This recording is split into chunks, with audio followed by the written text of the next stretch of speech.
Hi, everyone. Welcome to the Career Benefits of Going Abroad. My name is 𝗟𝗘𝗧'𝗦. I'm the Vice President of Alumni and Inclusion Initiatives at AIFS Study Abroad. I want to acknowledge my colleague Paula, who is running tech for me today. I greatly appreciate you being here. Everybody, my pleasure.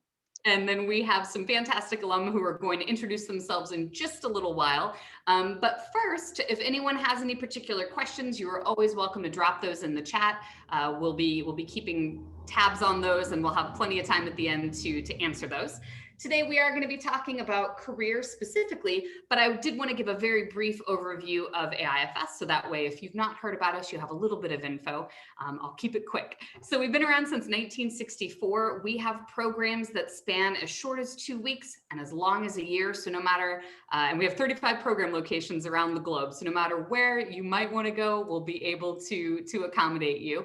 Our programs, you do not have to know a foreign language in order to go abroad. So if you've always dreamt of going to France, but you haven't had an opportunity to take French yet, don't let that stop you. You can take beginning level of French while you're in country, and then your other classes will be in English.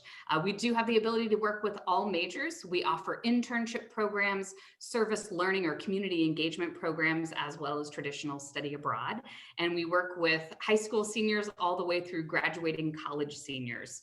I think it's important to acknowledge that our fees are guaranteed in US dollars. So no matter what the US dollar does against foreign currencies, the fees that you see published on our website are set.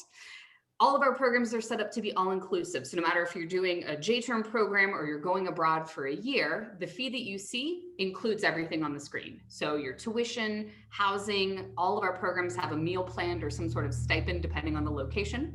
We have fantastic resident directors in country, and they're there not only for your health and safety, but they are great tour guides. They're great wealths of information. They can give you a lot of details about the host culture. They all speak English as well as the local language. They've all had the opportunity to travel abroad themselves, so they know what it feels like to cross cultures.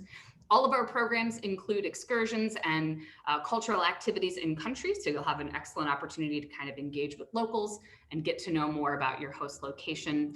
We have health and travel insurance included, and that has become even more important in the current space that we are in. And we also have an optional flight and transportation package. What's nice about that is if it's your first time going abroad, there's someone that's going to meet you at the airport when you land in country, and they will take you into the city center and get you set up with the program. And then, of course, I would be remiss if I didn't acknowledge the fact that we have fantastic alumni programs. So as my ambassadors can attest, when you come back, there are a lot of different ways that you can share your experience with others.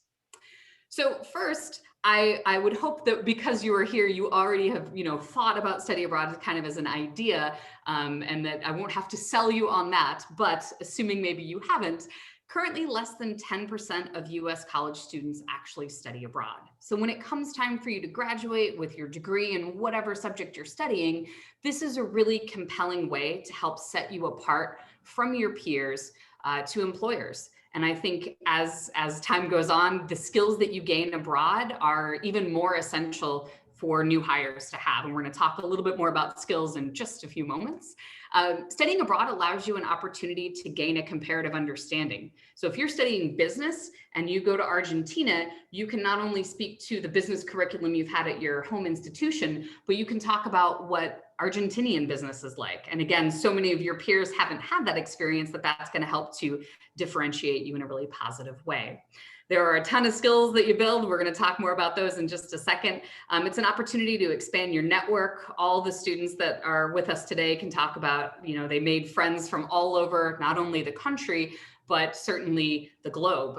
We have a lot of locations that have a strong international student population. So you may be studying abroad with students literally from around the world.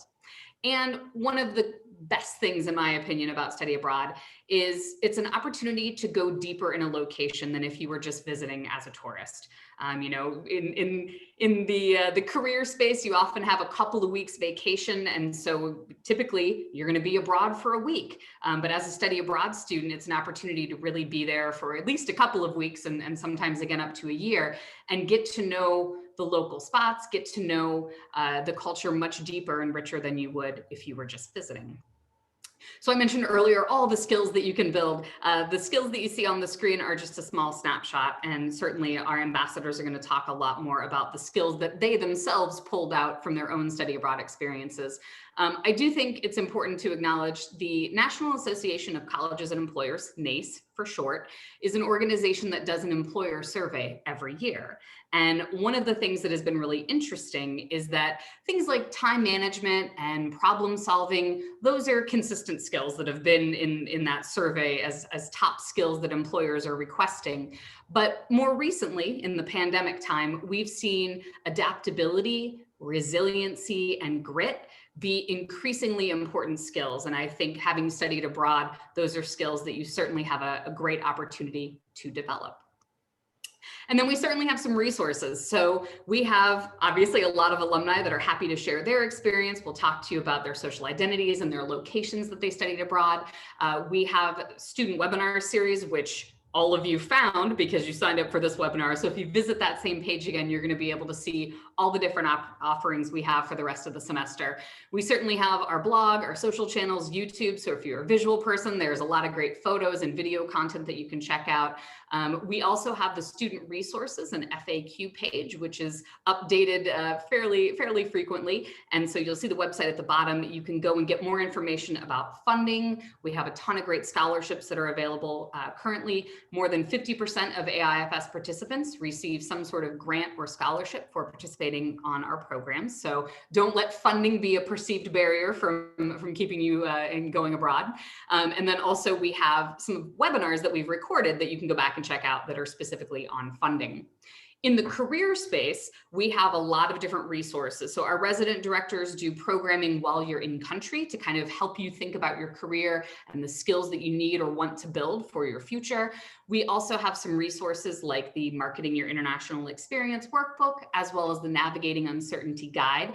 Those are both posted on the Welcome Back section of our website, the Alumni Space. So you can go and check those out. And if you haven't studied abroad yet, it's a really great thing to kind of think about your career before you go abroad and while you're in country, and you can be really intentional about what you want to accomplish while you're abroad. We also have all of our programs that are now going to include the Clifton Strengths, which is a great way to, again, kind of get to know your personality and your skills that you already have within yourself, and how you can utilize those in the career space.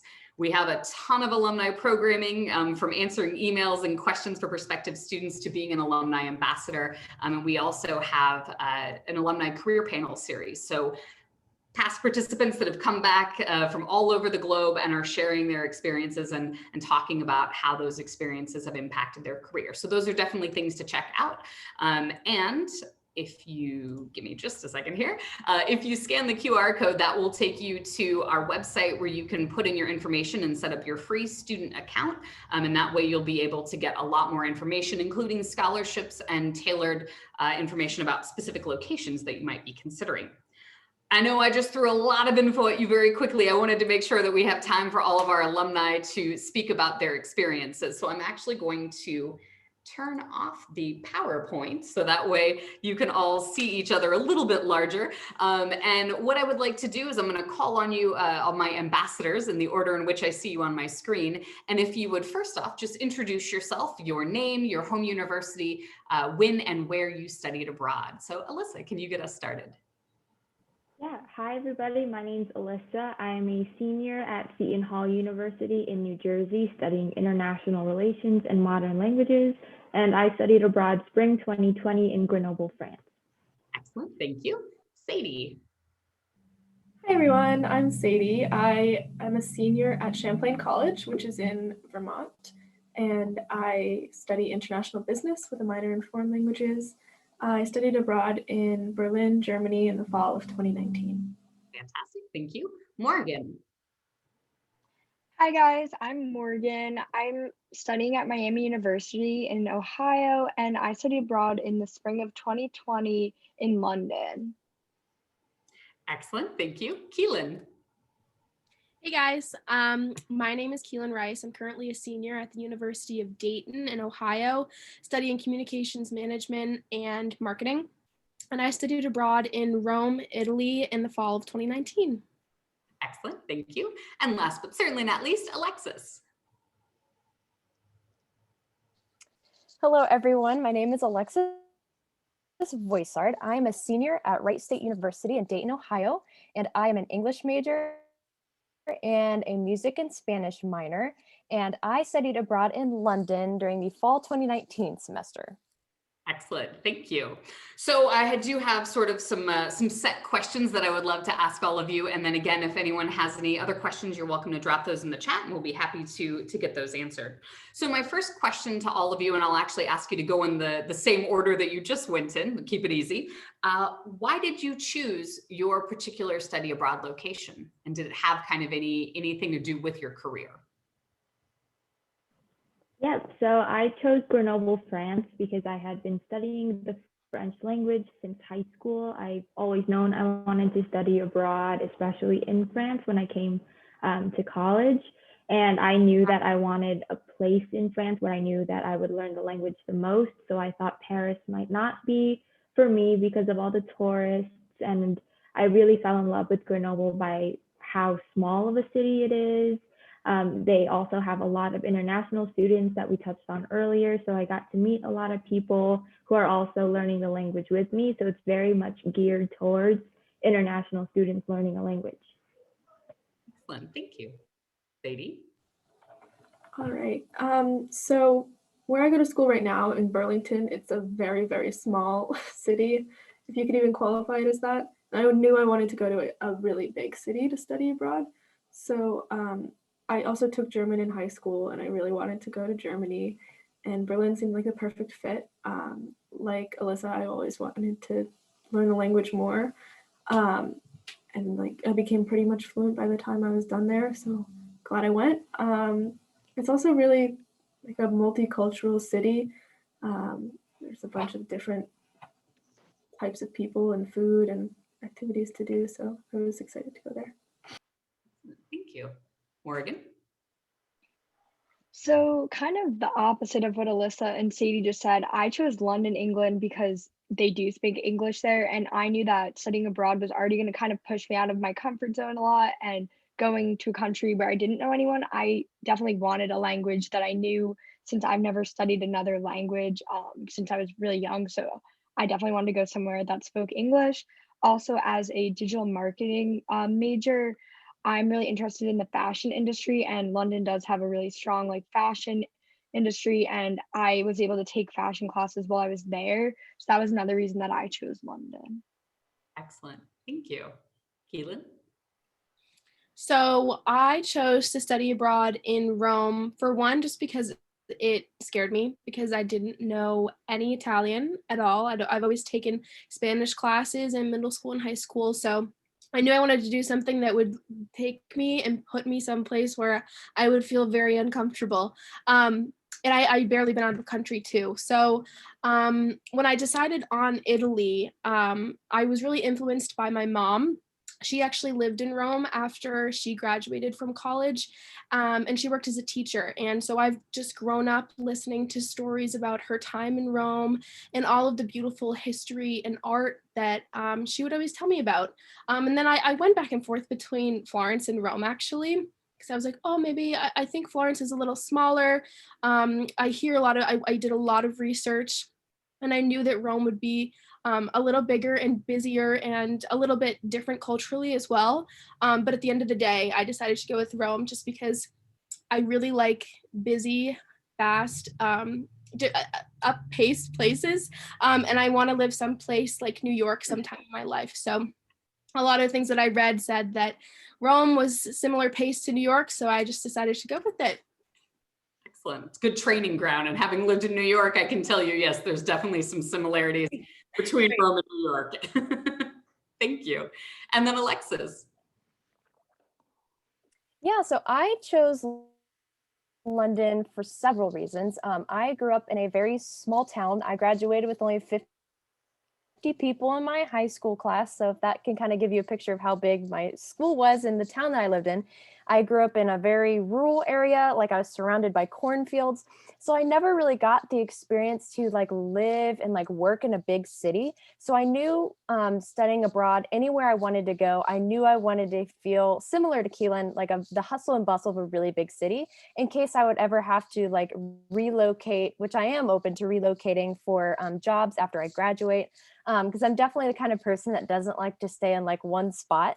Like for all of my life, that kind of scares me. So I'm definitely going to be the person I think I'm going to be hopping around, moving to different cities.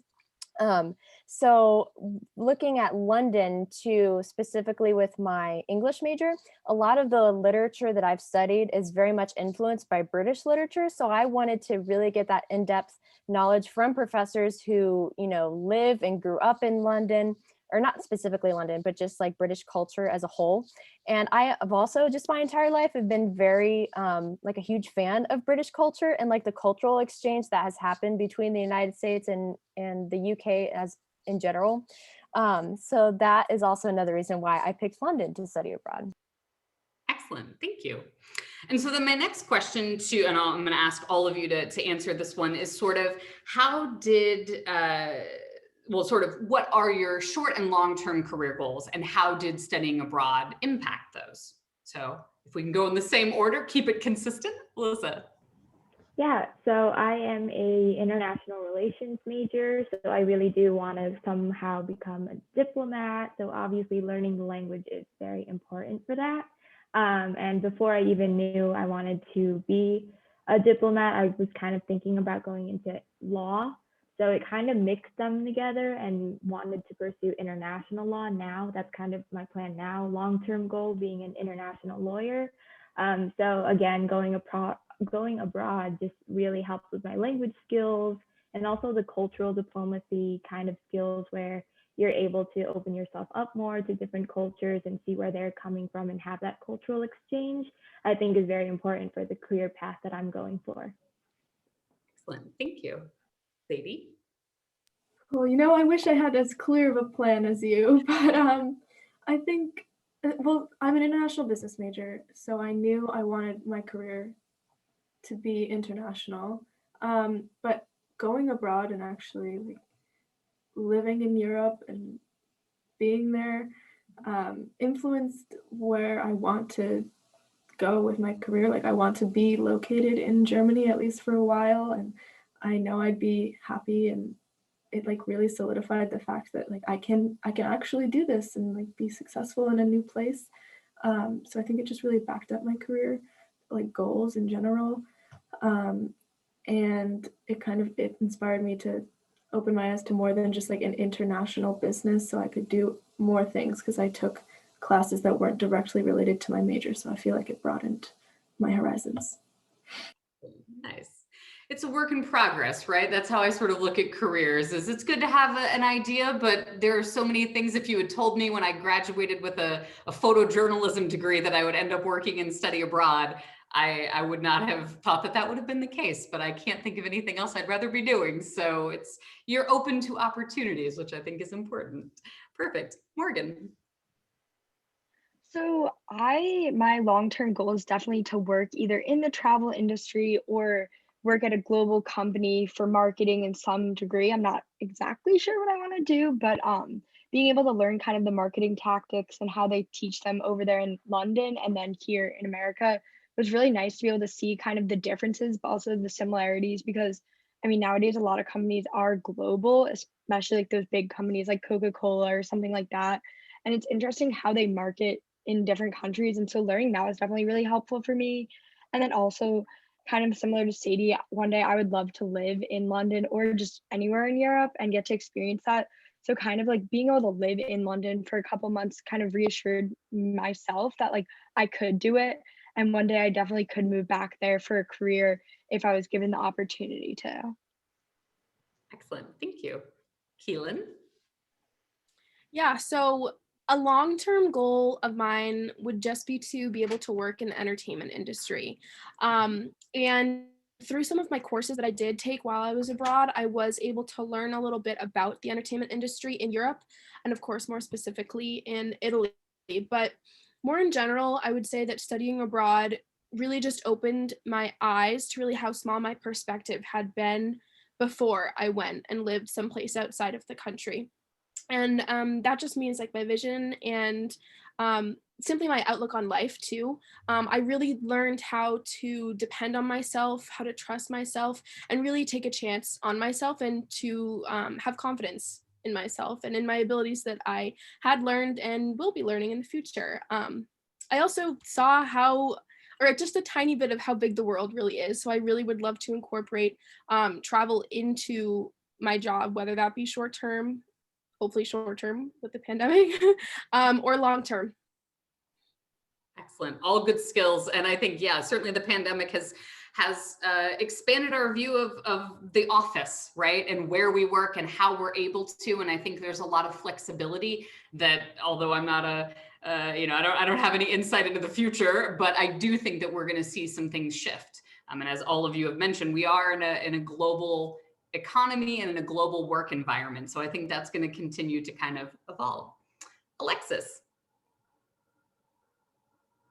Yeah, so similar to Sadie, I would say that studying abroad actually helped me determine what exactly my short and long-term goals, career goals were, because as somebody who is going to be graduating this semester with a liberal arts degree, I think some liberal arts majors would be able to agree with me on this, in that it's sometimes really hard to like focus on one like career path you want to go on, because the power of a liberal arts degree is so expansive, and it gives you so many skills that you can pretty much go anywhere, or you could continue on with a master's program that could give you a more concentrated field.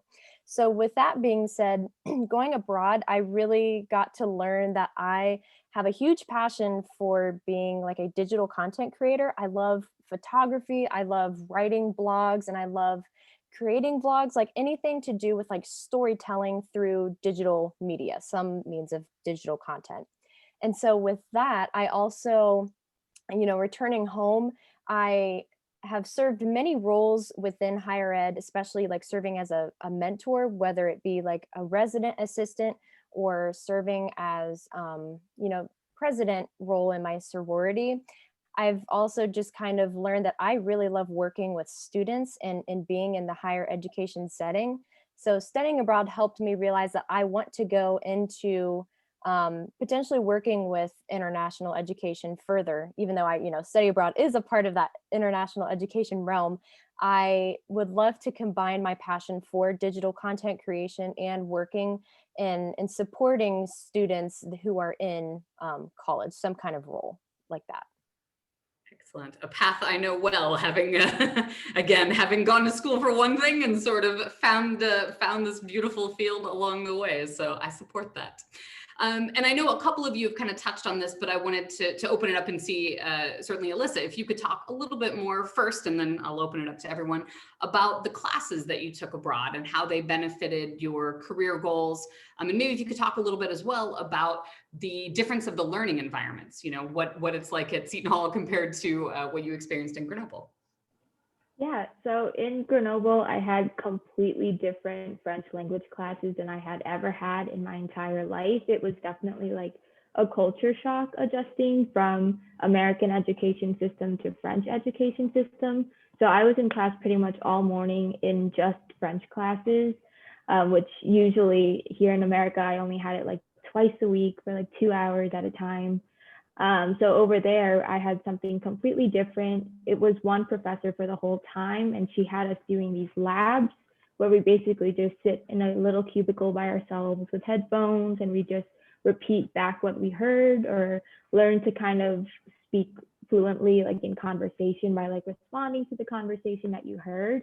And that was the most beneficial thing that I had while I was abroad, most beneficial class that I had in those labs, just because it really helped when I, would leave class and would be out in the real world in France and wanting to speak to actual people. So that was really great. And I also had electives in the afternoon, which was really more geared towards my interests. So I took a politics class, Politics of Modern France. I took a culture and society class as well. So not only was I learning the language, but I was also learning the history and the culture of it all. So yeah, I had a really good time. Nice. And can I have you clarify, were those 2 elective courses, were those in French for you or were those in English? They were in French, yeah. There was like a big lecture hall, and the professor was just speaking French the entire time, and you're surrounded by all these international students also taking down notes in French and everything.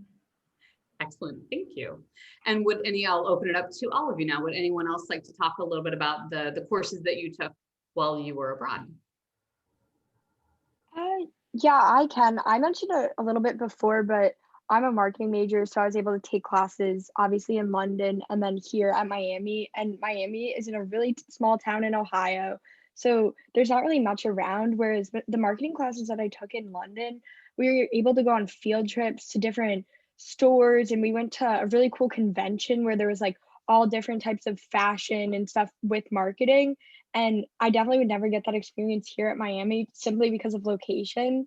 So for me, that was like one of the biggest differences. And then another difference that I found was like how they teach. It was a lot more writing essays and doing research and looking at the history of the marketing and the history of the fashion and how those kind of combined. Whereas here at Miami, it's a lot more like group projects and kind of like the current trends as opposed to like we don't really focus on what happened in the past because especially with marketing, the old ways of marketing like don't really matter anymore. Sure. So that was kind of an interesting difference between the two like schools. Nice, I love that. Anybody else? Sure.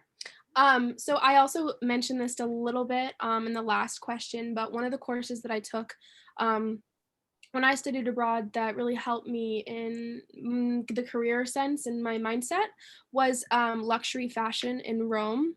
It was an amazing course. It was taught by a native Italian woman professor who was from Bologna.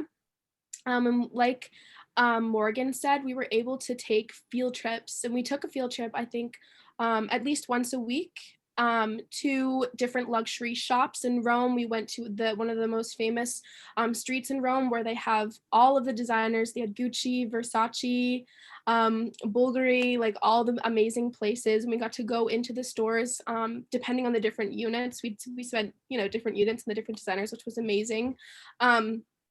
And this was great because I got to learn a little bit about the entertainment industry within Europe and in Italy. I learned about the fashion shows that were really cool, and specifically the Fendi fashion show that took place on the Trevi Fountain. That was amazing to, actually go to the Trevi Fountain and sit down and then have class there and have my professor pointing at, where the models walked in, how the stage was set up. It was really cool.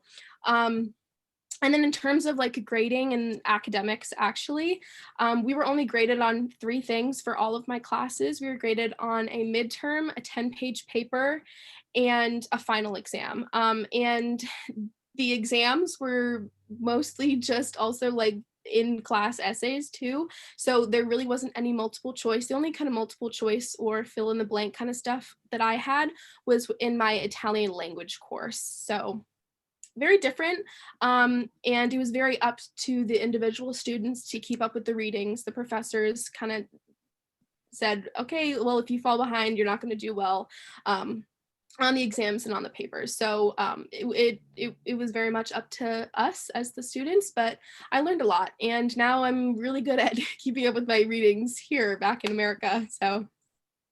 An added benefit, that time management skill, if you ever choose to do grad school, will also serve you really well because it's a little bit more self-directed in that space, at least from my own experience.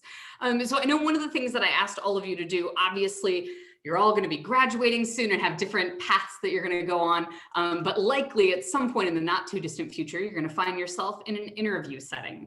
And so I asked all of you to put together kind of a STAR example. For those that are not familiar, the STAR or START framework is something that you can use to answer common interview questions and kind of have a structured response. So it stands for situation, task, action, result, and then I add the extra T on at the end to tie it back, so kind of bring it back to whatever employer or person that you're talking to.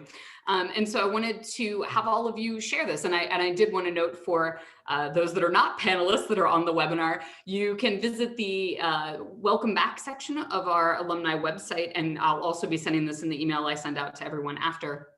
And you can download the Marketing Your International Experience workbook. There's a ton of examples in that space, and more information about the framework and how you can kind of use that to put together these common responses. So if everyone's comfortable, I will go ahead and have you go in the order in which you've been responding this whole time. So Alyssa, you can kick us off. And if there's a particular question that you were putting your answer, your star story kind of in response to, if you want to put that at the top as well, or if you just, a particular skill you were working toward speaking to.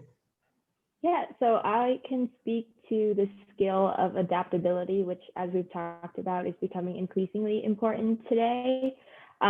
So when I went abroad, I went in spring 2020, and I knew for sure that when I was going, I would definitely work on my adaptability in being a completely new environment and learning a completely different language.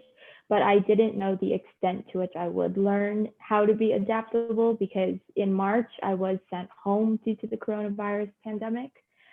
So not only was I now home and dealing with the emotions of, having an experience cut short like that, but I also had to switch gears and still remain committed to the classes that I continued online. And learning a language online is even harder than learning a language, period. So I definitely had a lot to do in terms of changing up my schedule, my study habits, to make sure that I'm staying on top of my classes. So with the time change, I was in class at 8 in the morning every day. And I did have to, stay behind to talk to my professor and make sure I wasn't missing anything from being in the United States versus in France. And I did want to be fluent by the time I ended my time abroad. So it was definitely much harder to keep up with that, being at home and not being surrounded by the French. So my professor would send me podcasts to listen to. And every week I would report back on her on the podcast that I listened to. And that dramatically improved the French that I was learning from home. So I was very pleased at the end of the semester to not only say I completed my courses abroad, but I completed them from home and still managed to gain more fluency in the language that I pursued. Excellent. Great example. Thank you so much. And especially for kicking us off here as the first one in this space. Thank you. Sadie. Cool. All right. So I guess this question could fall into the category of like time management, problem solving, kind of thinking on your feet, if that were a question in a job interview. So we get a fall break in the middle of the semester. And my first order of business was to get from Berlin to Hamburg. And I got to the main train station in Berlin, which is humongous. And there's so many tracks, people everywhere, every day. And as soon as I got there, I looked at the sign and my train had been canceled. So a great start to my fall break. So I had to find out if I could even get to Hamburg, if I had to change all my plans for the entire break or what. And I had to do that all in German, pretty much, because it's a hassle to try to find anyone who has all of the information in English sometimes. And it was a time-sensitive issue because what if I missed my connecting train? So I went out on a limb and talked to people who were also on the platform of the canceled train, and talking to strangers is something I enjoy, but sometimes it's a little hard. So I had to do that. And then went to an info booth and managed to get it out in German that my train is gone and what do I do? How do I do this? And I got a nice printed itinerary and had to follow it and communicate to each conductor that I was actually on the right train because I had to switch. And a 1-hour journey became a 4-hour journey, but eventually I got to my location. But I learned, I had a new confidence in my problem solving ability and language ability. And it was a good practice for all of these things. And I, was more assured of myself. And if I wanted to go into study abroad, a field or something, I knew I could handle myself if I were leading a trip and the unexpected happened, which always happens. It's true. The unexpected becomes the expected, especially when you work in international education. Excellent. Thank you so much. Great example, Sadie. Morgan, the floor is yours. So my question that I guess I would put this into is kind of similar to Sadie's, but also very different with like time management and just kind of balancing a lot of things. And before going abroad, I thought I was really good at like handling a lot of stuff, being involved in a lot of organizations on campus, classes, work, etc. But once I went abroad, I realized like you have to be involved in on-campus organizations abroad. You have to be involved in your classes. I was living in a dorm. I also wanted to, travel, and I also wanted to experience the culture within London as well as throughout all of Europe. So finding a way to balance all of that for me and being able to enjoy every aspect of it was something that was really important to me.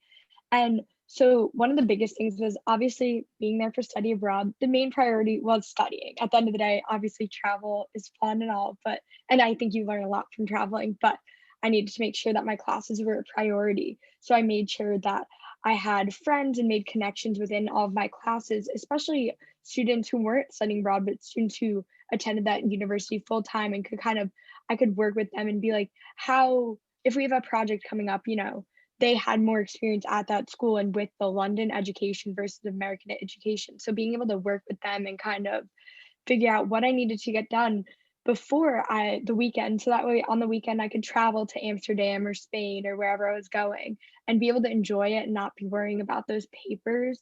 And I think that through this, like coming back to the United States, my organization skills are so much better and just kind of like planning out my week. And it's like, if I want to do something fun on the weekend, I have to make sure that I get my work done on the weeks, which is something I never really thought about before. And I think that'll really help me going into my career because obviously most jobs are 9 to 5, Monday through Friday, and you have to get that done. And it's not really a choice, but also when you get your work done during the week, you can enjoy your weekend and watch Netflix and take some time off. So definitely like time management skills and kind of learning how to prioritize everything, but also nothing, if that makes sense. Yes. You are one level of busy when you're a college student, and it's a whole different level when you become a career professional. I won't say that things slow down. It's just different, and you'll know it when you're in it. But the time management you learn abroad definitely will serve you well for the future. Thank you, Morgan. Keelan. Sure. So my story is a little bit more long term, but it can definitely speak on self-awareness skills, communication, and commitment with following through. So as you know, I did choose to study abroad in Italy. I had never spoken the language before. I was very nervous about it because I had done lots of research and had read that sometimes the native Italians don't appreciate if you just don't even try to speak Italian at all. So I knew that I needed to enroll in a course and try to learn as much as possible and really put in action to try to blend in with the native people. And I knew that being surrounded by the language, just living in Rome would help me learn a little bit, but I wanted a little bit of direction and a little bit of help. So when we arrived in Rome, the entire program was put into an intensive 2-week course, and it was mandatory for everyone. And when that came to an end,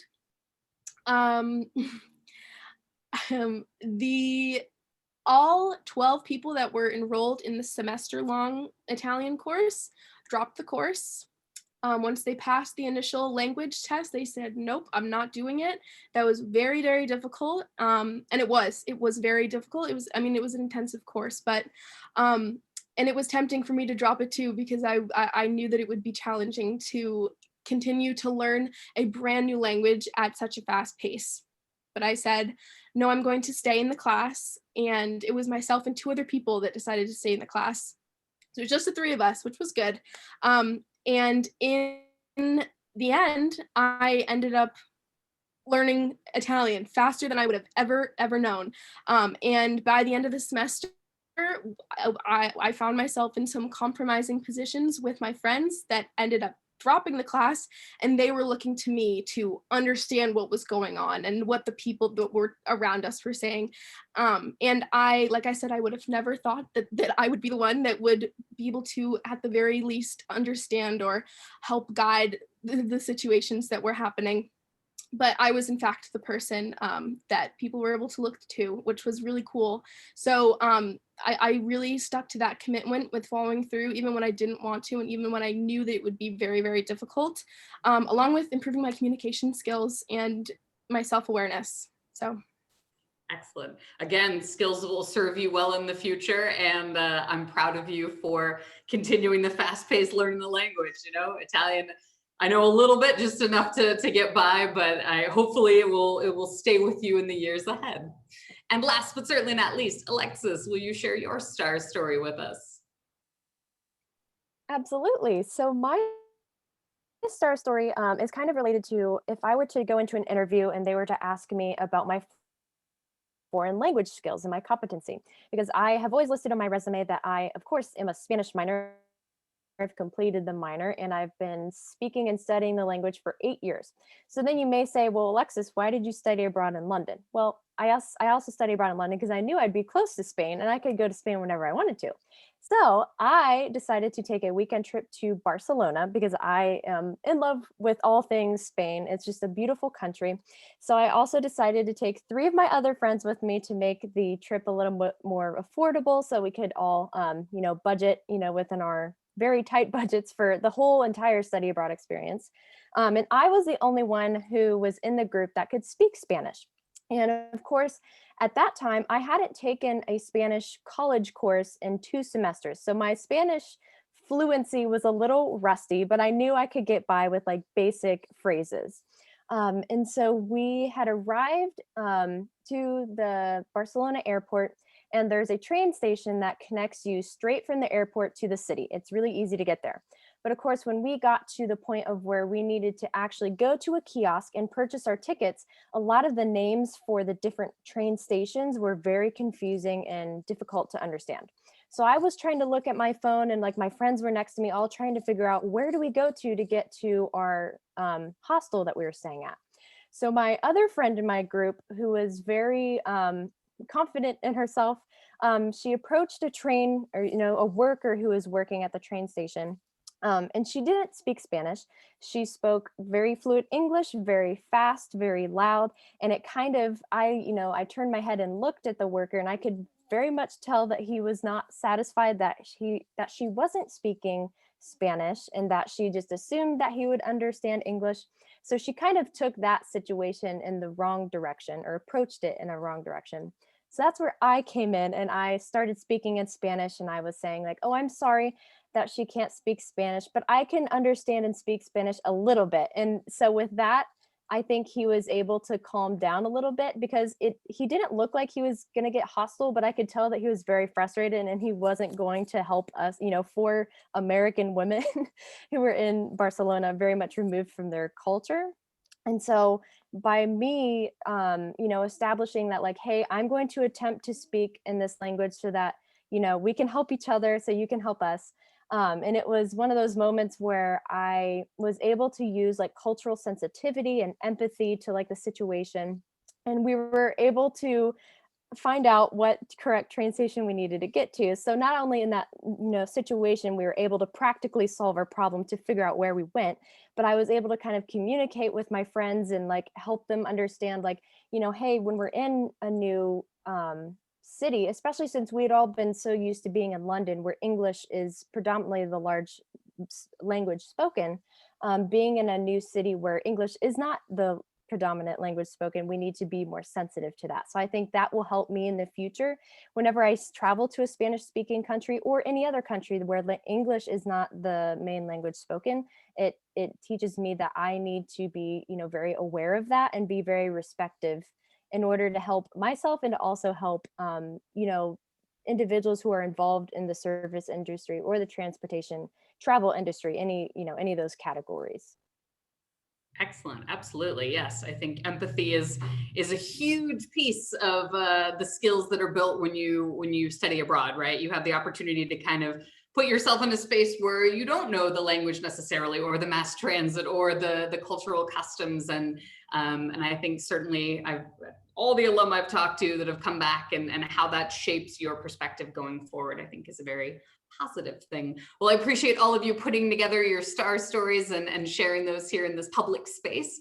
I did want to open it up to any other final tips or any other advice that you might have related to the career benefits of going abroad. Sadie.